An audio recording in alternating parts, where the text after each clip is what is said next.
I know as well as anyone else that arguing is really fun.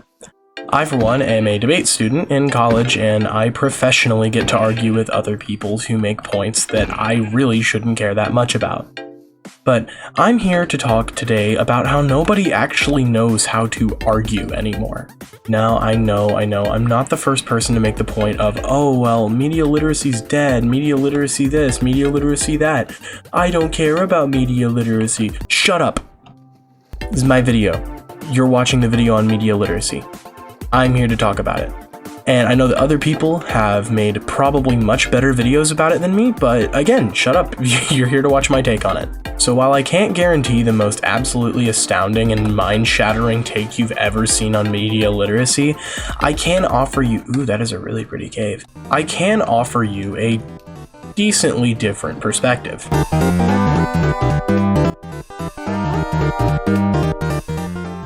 Now, I know what you're probably thinking. Surf, I can read. And yes, you can read. You read this video so good, and you can read so good, in fact, that you're here watching this video, and to that I say congratulations. But to that I also say, congratulations, it's lesson time. That's right, I have trapped you into learning about talking and active listening. You see, I'm going to introduce you to a few key concepts, but first, we're going to talk about the more fun, flashy stuff so I don't lose your attention immediately.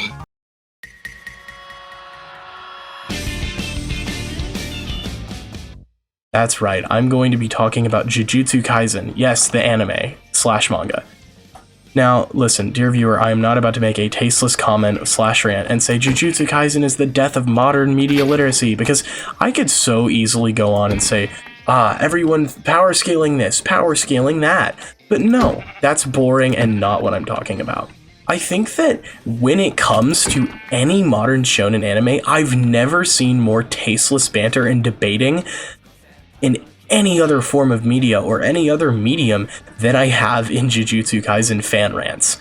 People go feral when you even dare talk ill of Satoru Gojo, and I don't really understand it. My main point here is I don't really like how people will watch TV or all these shows and be told this character's the strongest, or be shown this character is the strongest.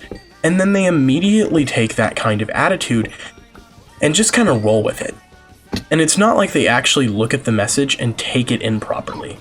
What I'm about to explain to you is reading at the surface level. So as I said, you, dear viewer, watching this video can read. You can read well enough that you are here and you understand that I'm speaking to you. But are you reading what I'm saying on a surface level, or are you reading into what I'm saying? I know this sounds extremely dramatic, and it kind of is. But what I'm talking about with Jujutsu Kaisen is that when most people talk about Satoru Gojo, they mostly say, oh, well, he's the strongest because the story shows me that he's the strongest and tells me that he's the strongest. But the certain kinds of fans that are media illiterate are the kind of fans that go, well, Gojo can't lose in this fight because Gojo's the strongest. Or if someone were to be like, oh, Goku floors Gojo, which I'm not even getting into that debate. I don't want to go there, and I don't want to even touch that with a 10-foot pole. But if someone were to put up a reasonable or well-pieced-together conclusion about some character in fiction, I'm not naming someone to avoid a flame war, can beat Satoru Gojo, they would then go on and say, no, he's the strongest, he would win. And part of the fandom, even on Twitter, is like dedicated to just flat out ignoring the logic. Part of the fun of the game is ignoring any actual sense, and that's extremely funny, and I am in full support of it. I kind of partake in the same kind of thing.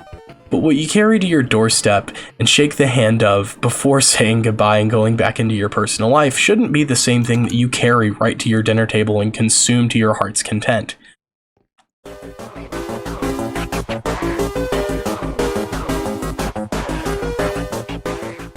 Alright, that's a lot of weird anime speak. Like, a lot of weird anime speak. How does this flow into media literacy? Well, this is where I have to come back again and re-deceive you, because open up your books, start scribbling, it's study time. Active listening is defined as a technique where you give the speaker your full, undivided attention to not only hear their words, but to actually understand their complete message, emotions, and intent rather than just waiting to respond. Most internet flame wars or argumentative discussions are exactly that, people waiting to get in their 2 cents.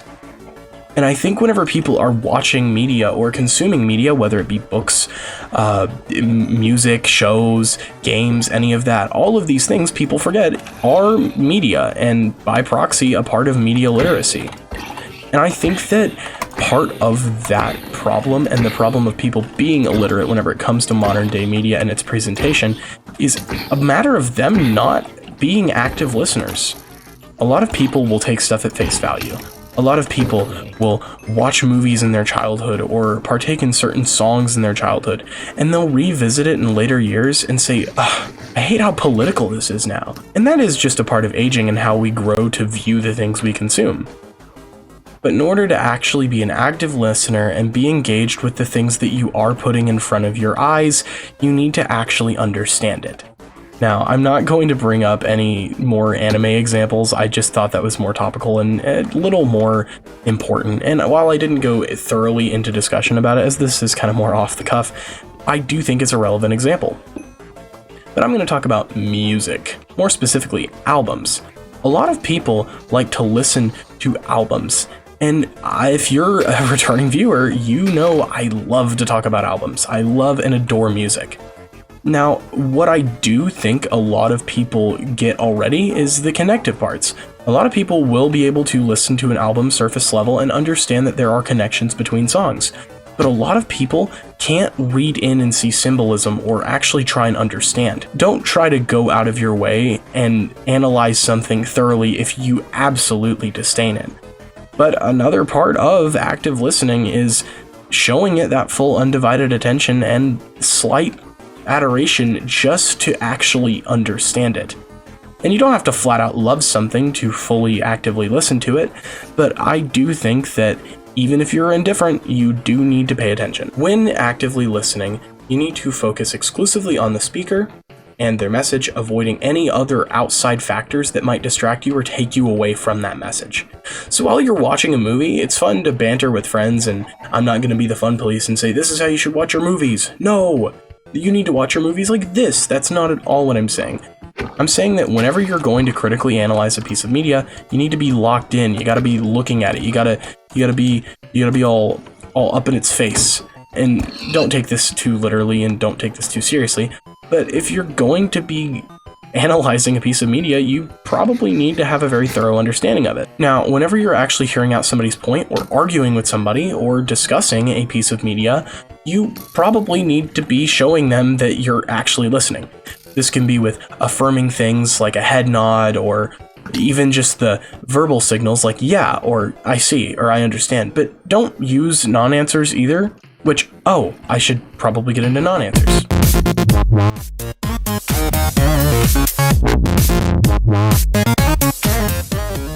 I'm not gonna lie, chat might be cooked. This is pretty bad. Now, what are verbal non-answers? Well, dear viewer, while I'm trying to figure out how to get out of this little water pit, I'm going to talk to you about what a non-answer is. You see, a non-answer is whenever somebody says something to you, and then you just kind of go, yeah, yes. And that's very not good, because that actually communicates the complete opposite of what you're trying to get across, that you're listening. You need to nod your head or actually stop and ask questions, which leads me to my next point, asking questions. You see, whenever it comes to asking somebody about the thing that they're talking about, you need to ask questions that will actually be productive toward the conversation and actually mean something other than just saying something to fill time. Because if we're just saying things to fill time, then why are we actually trying to critically discuss a piece of media in the first place? I'm starting to realize that I am very much in a sticky situation here. I'm also realizing that there is no purpose in this. So why am I playing Minecraft right now for this video essay if there's no purpose to this? Well, my purpose right now, by communicating with you, the viewer, via this video, is to get across the point that I think we should be better at analyzing modern media. And I also need to really get away from the skeleton right now. But my other goal here is to get across the point that we should all be able to look at these forms of media and actually pick them apart and ask competent questions. And one of my biggest problems right now with YouTube is the oversaturation of content, chasing the bag, slop content, and just feeding on very quick moving irrelevant drama that's going to just fill like bandwidth on the website and just kind of get dumped on with no actual substance or appreciation for anything being discussed. I think that watching content is fine. I think that if you want to have a YouTube video up on ye old iPad while you're eating your morning cereal, that's fine. But I think that if you want to actually consume media, I think that that media should be well crafted and carefully put together with a lot of heart and soul. Otherwise, it's kind of unfair. I think that a good person who wants to consume good content and actually get good innovative thoughts and ideas to have a better thinking, more critical mind needs to actually ingest content that is worthy of their brain. Because if we keep throwing bright, flashy colors and all of these short-form content farms that are rampant all over the platform nowadays and several other social media platforms, we're going to have this oversaturation problem of too much just nonsense. It's not any actual productive information. And yeah, sure, I belong to Gen Z, probably the most short attention span generation. I mean, hell, I'm playing Minecraft while talking off the cuff with no script here.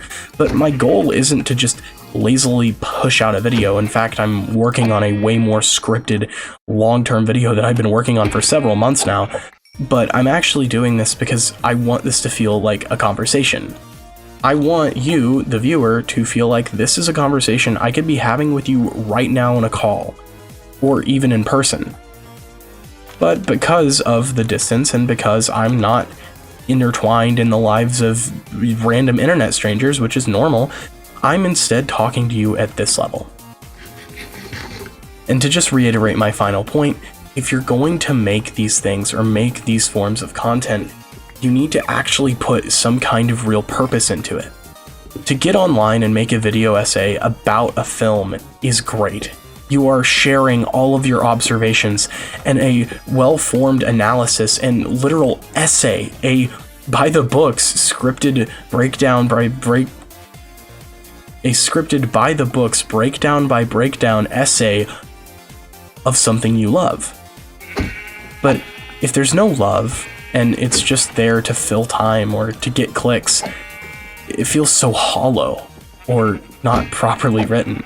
And I guess my closing thoughts for this video, which has been a very messy reintroduction to YouTube, if you're gonna do something, do it with heart. And now I will get back to playing Minecraft very poorly.